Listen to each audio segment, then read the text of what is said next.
My CEO husband fired me for his mistress, but my secret code crushed his $8 million empire. Let me tell you everything that happened. If this story moves you, make sure to share it with someone who might need to hear it. I'm Victoria, in my late 20s, and I thought I had it all figured out.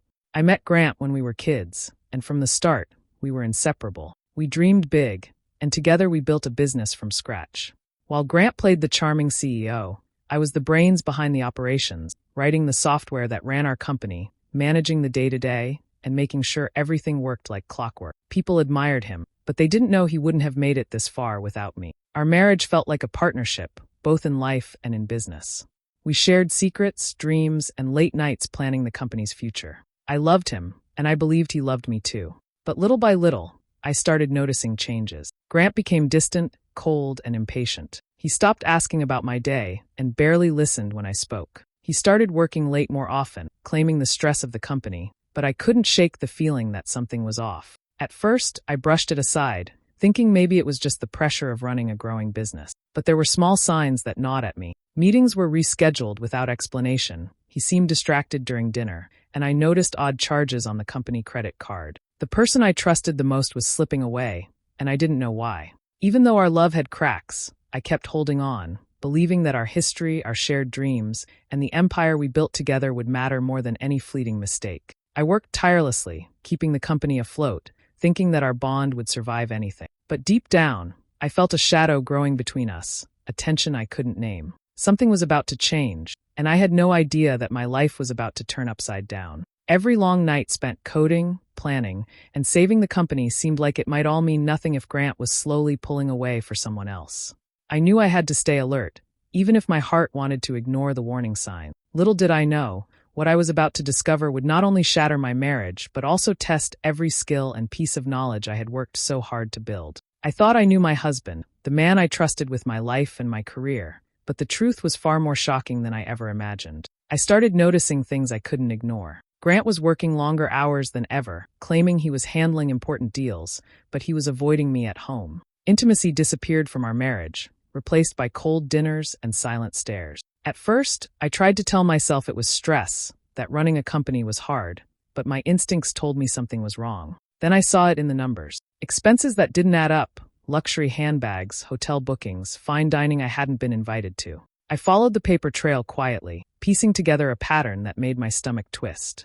Every receipt, every booking seemed to confirm what I feared. Grant was hiding something. I confronted him one evening, trying to stay calm. "Grant, what is going on? These charges, who are you spending all this money on?" I asked, trying to keep my voice steady. He looked at me with that smirk I once found charming and said I was imagining things, that I was being paranoid, that my stress was making me see problems where there weren't any. But his eyes avoided mine, and I knew he was lying. I couldn't wait any longer. One night, when the office was empty and quiet, I quietly slipped in, determined to see the truth for myself. I moved through the familiar halls, my heart pounding as if it already knew the answer. I opened his office door and froze. There, in the dim light of his desk lamp, was Grant with Piper, his young assistant. They were together in a way that left no room for misunderstanding. My chest tightened, a wave of shock and betrayal hitting me like a freight train. I had spent years building our company with him, trusting him with everything, and now I was seeing it all stripped away. Not just my marriage, but my partnership, my hard work, my loyalty dismissed and replaced. The man I loved, the man I had believed in, had chosen someone else while pretending nothing was. I stumbled back quietly, trying to process the sight. Everything in me felt heavy: anger, hurt, disbelief. I wanted to scream, to cry, to confront him right there, but I knew I had to step back and think. This betrayal wasn't just personal, it was professional too. Every late night, every sleepless coding session, every strategic plan I had laid out together now felt tainted by his deceit. I left the office that night with my mind racing. My heart was breaking, but my mind was sharp. The realization settled deep inside me. Grant had crossed a line I couldn't ignore, and Piper had stepped into a world she had no idea she was entering. I wasn't just hurt. I was awake to the fact that everything I had worked for alongside him was at risk because of their selfish choices. That night, I understood that life as I knew it had changed. I was no longer just a wife being betrayed. I was a business partner who had been blindsided, and I knew I couldn't let this go unanswered. Grant didn't even try to hide it anymore. One evening, when I confronted him quietly at home, he looked at me with a mix of arrogance and amusement and said, "Victoria, it's over. I'm with Piper now. You're outdated, replaceable. You always were." His words cut deeper than anything I could have imagined. The man I loved, my partner in life and business, was openly dismissing me as if all my years of work, my sacrifices, and my loyalty meant nothing. The humiliation didn't stop at home. The next morning, during a company board meeting I thought I'd attend as usual, Grant took the stage with that same smug confidence. Everyone looked to me, expecting normal discussion, but he smiled at the board and said, "Victoria's no longer part of this company. We're making room for younger talent. It's time to move forward." My heart sank, and for a moment, I felt as if the floor had disappeared beneath me. Years of dedication, sleepless nights coding and managing operations, strategies I had built from the ground up, all erased in a single sentence. I tried to speak up, to defend myself, but Grant waved me off as though I were invisible. His charisma had worked on everyone around him. Colleagues nodded politely, some even whispering approval of his forward-thinking move. Friends I thought I could trust in the business world kept their distance, unwilling to question him. He had painted me as the problem, the one who couldn't keep up, the one holding the company back. And just like that, I was alone. Piper stepped into the spotlight with a confidence that made my stomach turn. She took my old office, my responsibilities, and wore my role like a badge of honor. She smiled at the board as if she had earned everything herself, oblivious, or maybe uncaring, of the betrayal she had become part of. Every project I had overseen, every system I had built, suddenly felt like someone else's accomplishment. She flaunted the power that was never hers, rubbing it in my face without a single thought for the woman she had replaced. I sat at the edge of the room, feeling stripped of identity and respect. This wasn't just betrayal of the heart, it was betrayal of my career, my intellect, and my hard work. Every laugh I had shared with Grant over company milestones, every plan I had executed to save the business in tough times, now seemed meaningless in the eyes of those around. I realized that my isolation wasn't just physical, it was complete. Everyone I had thought would stand by me either didn't see the truth or chose not to. As I left the boardroom that day, the weight of humiliation pressed down on me. But beneath the pain, a spark began to form, a quiet determination. Grant and Piper thought they had destroyed me, but in reality, they had just lit the fire I didn't know I still had. I wasn't powerless, and I wasn't done. Their arrogance, their cruelty, and their underestimation of me would soon become their greatest mistakes. I walked out with my head high, not because I felt victorious, but because I knew this betrayal wasn't the end. It was the beginning of something they would never see coming. I remember the night I finally let myself feel it, all the hurt, betrayal, and anger I had been holding in. I sat alone in the dark of my apartment, the weight of everything pressing down on me. Tears came unstoppable, but somewhere between the sobs, a strange clarity began to form. I started thinking, not about Grant, not about Piper, but about me and everything I had built. My mind drifted back to the early days of the company. I could see myself hunched over my laptop, coding late into the night, while everyone else was asleep. I remembered drafting strategies on scraps of paper, tweaking our software until it ran perfectly, staying up until dawn to make sure client projects succeeded. I thought of the time I had stayed behind when Grant wanted to leave for a party, rescuing a failing deal that could have cost us everything. Every difficult decision, every sacrifice, it had been me. The empire we now called Grant's company was as much mine as his, if not more. The realization hit me hard. Without my work, my dedication, my brilliance, Grant would have had nothing. No clients, no software, no reputation. He had thrived because of me, yet here he was, casting me aside like I didn't matter. For a moment, the humiliation threatened to crush me, but then I felt something shift. That knowledge, that undeniable truth of my own worth, ignited a fire inside me I hadn't felt in years. The next morning, as I walked past the office, I saw Piper leaning casually against the glass doors, smirking at me. "Stay out of our lives, Victoria," she said, her voice dripping with mockery. Her words stung, but instead of fear or defeat, they made something else rise in me, determination. She thought she had won, that I was powerless, that I would fade into the background. But she had no idea who she was dealing with. Every insult, every sneer, every dismissive glance became fuel. I replayed the memories of all the times I had saved the company, of all the late nights I had endured, and I realized that the very people who thought they had me cornered were blind to the truth. I wasn't just the person they had hurt, I was the one who had created everything they were now enjoying. And if they thought they could humiliate me without consequence, they were gravely mistaken. That night, as I sat alone once more, I stopped crying. The tears had cleansed me, and what remained was a quiet, burning focus. I began to plan, to think, to strategize. Every mistake they had made, every underestimation of me, would become their downfall. I wouldn't act out of anger or spite, I would act with precision. I had been wronged in every way possible, and now it was time to reclaim not just my dignity, but everything that was mine by right. I stood up, wiped my face, and let that fire take over. They had humiliated me, but humiliation was nothing compared to what I was capable of. The breaking point had passed, and a new Victoria had emerged, stronger, smarter, and ready to take back everything.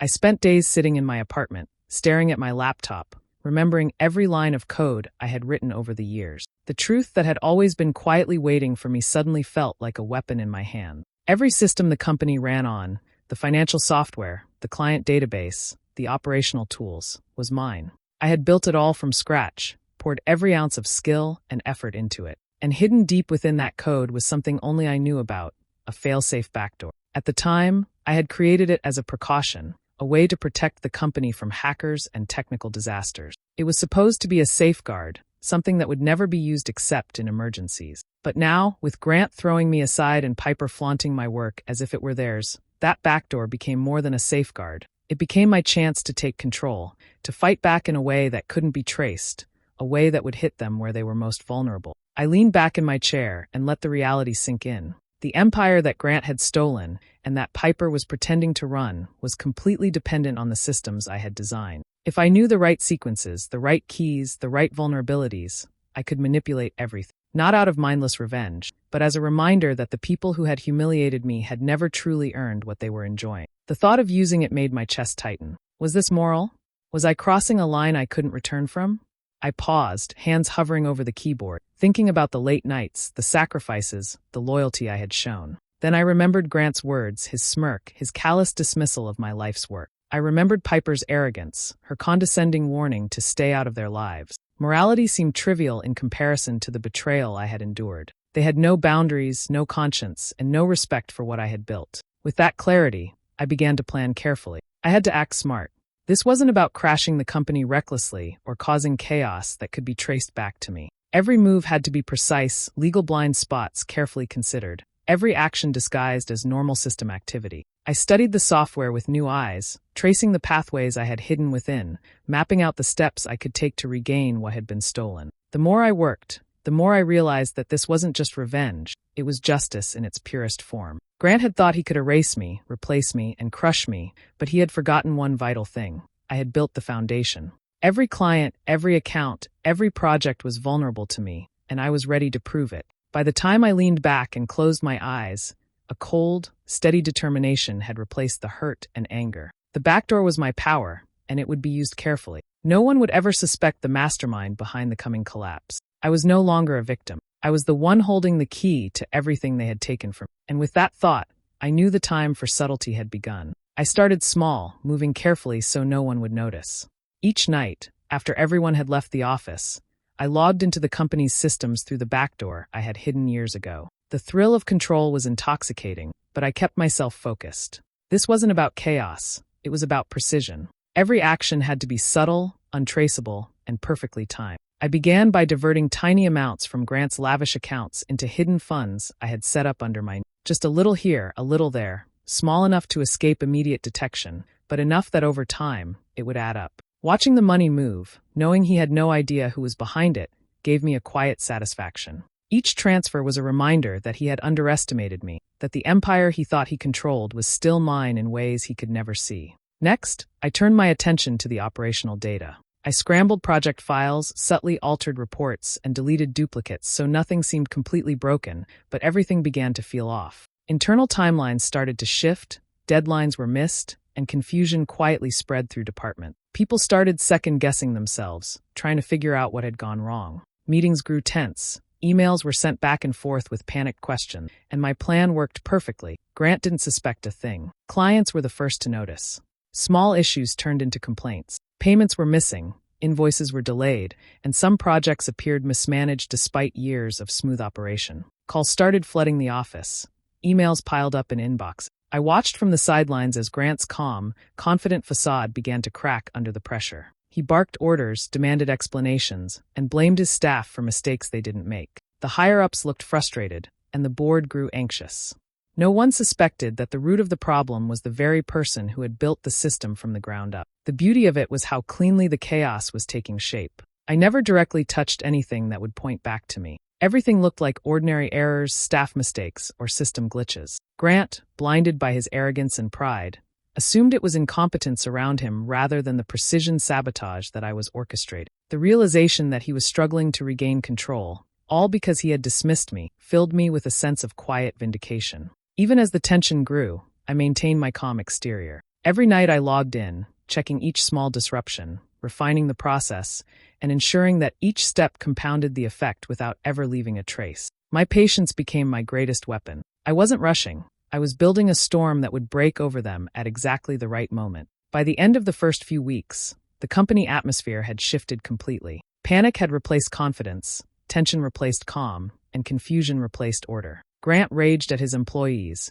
cursing mistakes he couldn't understand, while I remained invisible, watching and planning my next move. The trap was set, and every piece was falling perfectly into place. I finally allowed myself a small, satisfied smile. The empire he had stolen from me was starting to crumble, and he had no idea that I was the one pulling the strings.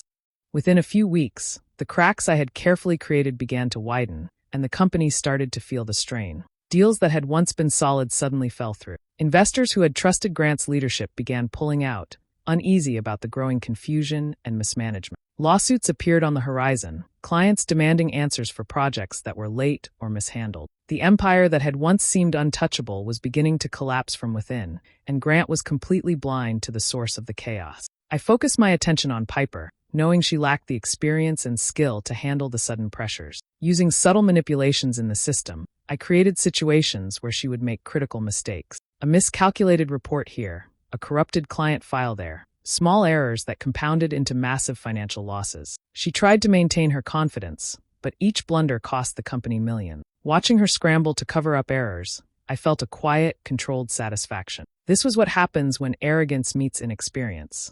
Grant, usually composed in front of the board, began to show cracks in his own composure. In one particularly heated meeting, a series of client complaints forced him to confront Piper publicly. He snapped, shouting at her mistakes, his anger raw and unfiltered. The board watched in stunned silence as the duo's relationship unraveled before their eyes. Piper's smug confidence faltered, replaced by panic and defensiveness, and Grant's reputation as a composed, commanding leader began to falter alongside her. Piper tried desperately to salvage her position. She doubled down on her decisions, attempting to patch errors and reassure clients, but every move seemed to backfire. Miscommunications escalated, projects missed deadlines, and financial errors multiplied. I stayed in the background, monitoring every detail, making small adjustments that amplified the chaos while leaving no trail back to me. Each failure she encountered was another reminder that she was never meant to hold the power she had so brazenly seized. The real satisfaction came from watching Grant's empire, the one he had taken credit for, disintegrate before his eyes. Every sleepless night I had endured, every strategy one had devised, every line of code I had written, had built something remarkable, and now he was helpless to maintain it without me. The arrogance that had allowed him to dismiss me, the casual cruelty that had allowed him to humiliate and fire me, had blinded him to the fact that the foundation of his empire rested entirely on my work. I observed quietly, detached but intensely focused, as the world I had once built together with him began to fall apart under the weight of his own mistakes and Piper's incompetence. The office, once buzzing with confidence and efficiency, was now tense, uncertain, and chaotic. Grant's public lashing of Piper had left their credibility in ruins, and the dominoes of failure continued to topple. For the first time in weeks, I allowed myself a small, private smile. The empire that he had claimed as his own, the company that he had used to dismiss and humiliate me, was crumbling. And from my safe distance, I could watch every carefully constructed piece of it collapse exactly as I had planned, without ever touching it directly. The world Grant thought he controlled was unraveling, and I was the invisible hand guiding its fall. Grant finally realized what had been happening, but it was far too late. The damage was done, and the empire he had stolen and flaunted for years was crumbling beyond repair. He stormed into my apartment unannounced, panic written all over his face, his usual composure completely gone. "Victoria, you have to help me," he shouted, his voice desperate. "You're the only one who can fix this. I can't do it without you." I watched him pacing back and forth, his expensive suit rumpled, his confidence evaporate. The man who had once looked down on me with arrogance and dismissiveness was now reduced to pleading. He couldn't comprehend that the very foundation he had built his arrogance on, our company, the systems, the clients, was mine all along. Every keystroke, every adjustment I had made had been invisible to him, and now he was powerless. I took a slow, deliberate breath, my mind calm and focused. "You really thought you could discard me like trash and get away with it, Grant?" I said, my voice cold and steady. Do you remember the nights I stayed up coding while you slept? The decisions I made when the company was on the brink? You erased me from everything, and now you're here begging me to fix what you ruined. My words hit him harder than anything I could have done physically. He tried to interrupt, but I raised my hand and continued, letting the truth sink in. I built this empire with you, and yet you treated me like I was replaceable. You humiliated me, fired me, and thought I'd just walk away quietly. Well, Grant, this is what happens when you underestimate someone who built the very thing you claim to own. His face went pale. For the first time, I saw fear in his eyes. The arrogance that had carried him through boardrooms and negotiations was gone, replaced with helplessness. Please, Victoria, he stammered. Just one chance. I'll fix it, I swear. But I shook my head. There was no going back, no mercy for someone who had so thoroughly betrayed me. With a calm determination, I turned back to my laptop. Every action I had taken had been calculated, precise, and deliberate.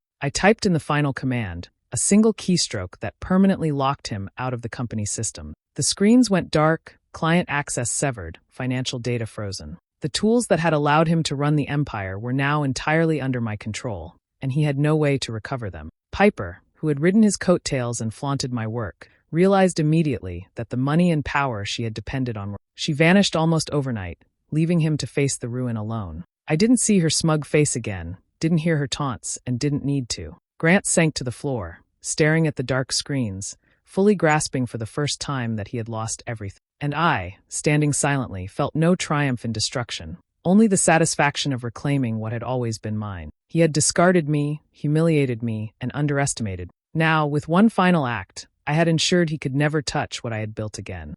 The news hit the business world like a shockwave. The company that had once been valued at $8 million, the empire that Grant had flaunted as his own, officially declared bankruptcy. Headlines splashed across trade websites, investors' calls and emails filled the inboxes, and the public watched in disbelief as the empire crumbled in record time. What had seemed untouchable was now nothing more than numbers on paper, and everyone knew someone had failed spectacularly. Grant's reputation took the hardest hit. Investors, furious at the sudden collapse and massive losses, filed lawsuits against him personally. Business associates distanced themselves immediately, leaving him isolated and shamed. The charisma and authority he had wielded in boardrooms evaporated, replaced with doubt, anger, and humiliation. No one wanted to be associated with a man whose empire had imploded so completely. His once untouchable image had shattered in a matter of weeks, and there was no coming back from the public fallout. Piper, who had so eagerly stepped into the role I had left behind, disappeared almost as quickly as the company's assets vanished.